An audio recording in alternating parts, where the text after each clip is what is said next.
Hello, my name's Bond, Richard Bond, and this is Curmudgeonly Yours, a show on Society Bites Radio, part of the Radio Ear Network family, supplying social interaction for the mind and soul. The introductory and concluding music to this show is La Polonaise by Wieniawski, played by Max Bond. I am your host and curmudgeon, where everything is what it seems. Nothing is what it seems. And what is not said is often of most interest. Today I will be speaking with broker associate and realtor Maggie Rose, host of Real Estate Hotwired, a new personality and new to Society Bites Radio. Hi, Maggie. Hi, how are you? Fine, thanks. And it's great to have you on Curmudgeonly Yours on Society Bites Radio. Today we will be speaking about Real Estate Hotwired. I love the name, Real Estate Hotwired, your radio podcast featured here in Sarasota, Florida. Maggie Rose March is a fourth-generation real estate agent. She relocated from Massachusetts in 2015 to Sarasota, where she is actively involved in the real estate community. Maggie lives the 24/7 life of a successful realtor, 24/7, wow, and is dedicated to ensuring her customers receive a level of service second to none. Not completely novice to working with public media, Maggie co-produced Belmont Rising with producer Tomi Olsen as part of her volunteer work with the Belmont Media Center. Belmont Rising was produced to support 1 Billion Rising, a global effort to end violence toward women. Maggie is a published author and columnist with a demonstrated history of working in the writing and editing industry. Her column, Ask Maggie Rose, Belmont Citizen Herald, advocated for and gave pragmatic counsel to the active caregivers in her community. She provided the kind of support that helped her audience work through the daily challenges that caring for a loved one demands. As an extension of her column, Maggie wrote a self-published book, Ask Maggie Rose, Managing Life's Sweet Sorrow. Her book is available on Amazon.com, and proceeds are donated to Friends of the Council on Aging. An entrepreneur at the age of 26, Maggie owned both a manufacturing and a sales and marketing company, Duxbury Dolls Incorporated, and TKW Incorporated. Both a realtor and entrepreneur, Maggie has developed a successful interest in real estate investing as a natural outcome of her upbringing and experience. As a result, she knows that the road to successful real estate investing is filled with roadblocks and potholes that need to be mapped for a new potential investor before they put their foot in the water, so to speak. Her intention is to make certain her audience can avoid the offerings of the many flim-flam artists waiting to swindle them. Just like there is no one magic formula for successful investing, there is no inspired sentence that states specifically what the issues are for new investors. Debt, building codes, inexperienced investors, no construction experience, scam marketing, difficulties reselling, lack of alternative planning, inability to forecast market trends, predatory marketing practices. These are just a few of the hazards facing the new investor. Real Estate Hotwired will provide a comprehensive series of interviews and lively discussions with professionals who are either successful investors already or professionals who support the real estate investment industry. All of them are looking forward to sharing their journey so listeners will learn from actual experience rather than listen to the glorified marketing from large global companies that erroneously market the industry as a hands-free golden opportunity for wealth.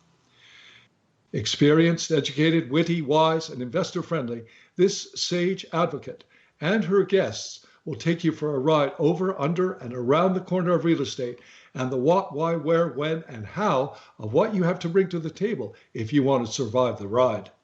Maggie is currently a realtor broker associate with 5 properties in Sarasota, Florida. Well, Maggie, why?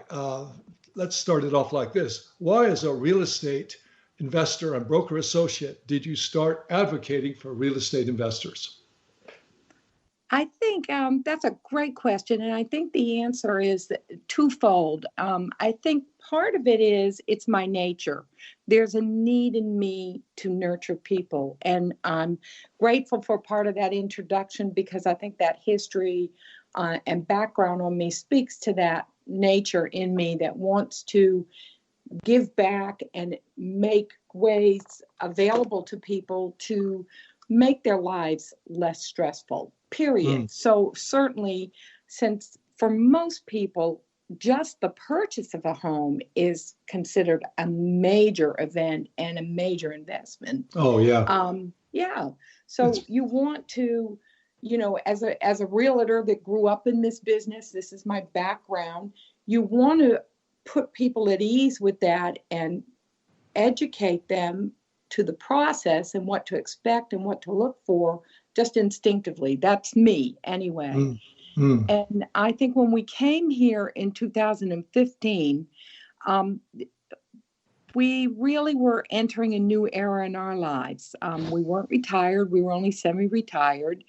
And we found our home and paid for it, which is what a lot of other people in our circumstances do. You come here, you buy your home, and thinking this will be where you settle down permanently. And we settled down permanently a little earlier than other people. But I started, and I wanted to invest. I had always invested and I wanted to invest, but I noticed that there were some things that were going on in the market that were very different than, let's say, 15. Which things, for example? Well, that there was a lot of marketing going on and a lot of hype, if you will, about opportunity to make millions of dollars in real estate, and make money fast, and that it was a surefire way to make a lot of money. But there was an awful lot of, but you need me to do it, or you need this, and this is going to cost you that. And I really want to help you, but I'm going to charge you this much money to help you do that because, well, geez, you can't do it without me. And I was like, wow. And I saw a lot of people in our age group who were taking their retirement funds and plopping it down on properties and thinking that they were, and everybody wants to be Chip and Joanna. And there's a little ego in most of us that thinks, of course we can do that. I'm Mr. Handyman, and boy, I know how to decorate a house. And so everybody thought this was going to be a simple experience. It's not. And I saw people get upside down, and this is well after the housing crash, get upside down in an investment because they went in it upside down and didn't know it, and no one told them, because they thought they had the magic formula, and there isn't one. When you say Chip and Joanna, I've never heard that expression, but I guess that you mean like do-it-yourself type of people. Yes, I'm sorry. That's a show that airs on TV regularly that, and now it just fell out of my head. But anyway, it's like those two brothers from Canada, right? Pardon? It's like, I'm sorry, I interrupted you, but it's like those two brothers from Canada, right? Same kind of, same kind. They're maybe a little more popular. They're out of Texas, and they're they just, it's a big industry, and they're very entertaining, but that's not what really happens in real estate investing. And it certainly isn't what happens when you're flipping a house. Sure. And your taste, you really need some background in that to really make significant differences. And they forget that so much of what happens on television is theatrical. Exactly. It's entertainment. It's exactly. Well, you write down you're a real estate investor and broker associate. So it's like there's the investing, and which is the most important thing? It's buying the real estate or the investing, so you make money from buying real estate or getting your house, or I'm a little confused there. I think it's important. I think you're confused because the concepts, we try to separate them. And the reality is that for most people, and I'm not going to say for everyone, but the majority of Americans still to this day believe that real estate is our biggest investment. I mean, I think it was billionaire Andrew Carnegie, and of course, being from Massachusetts, I'm going to reference back to Andrew Carnegie, who said, and I'm sure I'm paraphrasing, that 90% of the millionaires he knew got their wealth by investing in real estate. Yeah. Now, he died in 1919.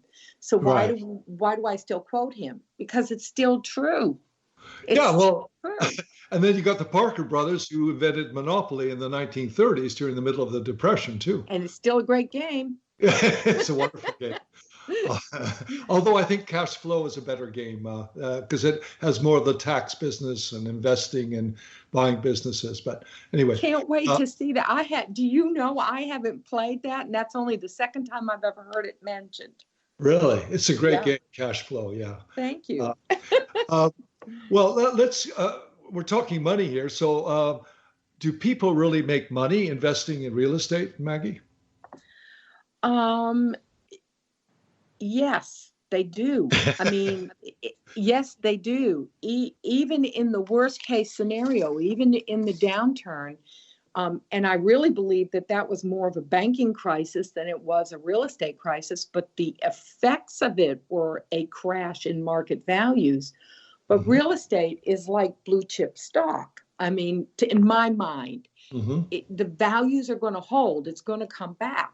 Sure. I think that what made it so devastating, and that's part of what's influenced this surge of marketing, was that, we're going to make sure we give you a blueprint so you avoid the pitfalls. Well, that was not a ordinary or typical circumstance whatsoever.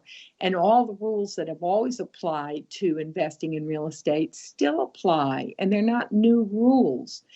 And there's a certain amount of due diligence that you make. But for most Americans, and this was just from the Gallup poll last year, I think in April of 2019,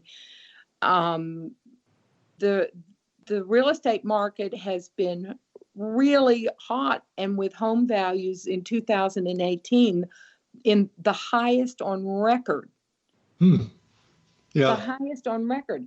And Americans still expect that to go on. And that even though, the stock market was strong, sure, and it has been, still more Americans continue to believe, and we're talking about investors here now. We're talking about investors, not just a typical homeowner.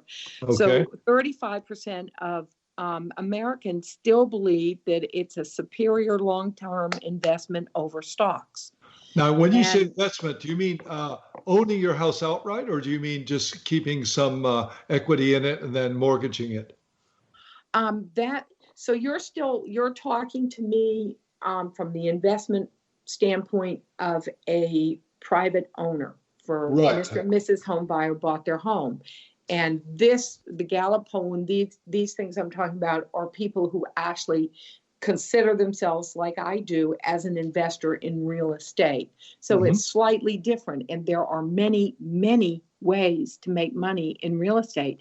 There's not one thing that happens that makes you money in real estate. There's many things that play into it. So you can be an investor that wants to strictly hold properties for long term, and you want to rent them. And so you're looking for properties that you buy that are single family residentials that make it very easy for you to put a family into a home that otherwise might have to live in an apartment and prefer single family living lifestyle. And that can be I believe that, there's several books that have been written about that. And Rich Dad, Poor Dad is one of them. And this teaches people, and it's good fundamentals. But with that particular type of investing comes a set of responsibilities too. And a due diligence that you need to practice beforehand. And then on the follow-through end as a manager and as the management of that property, because you didn't just buy that for yourself. Your decision isn't just isolated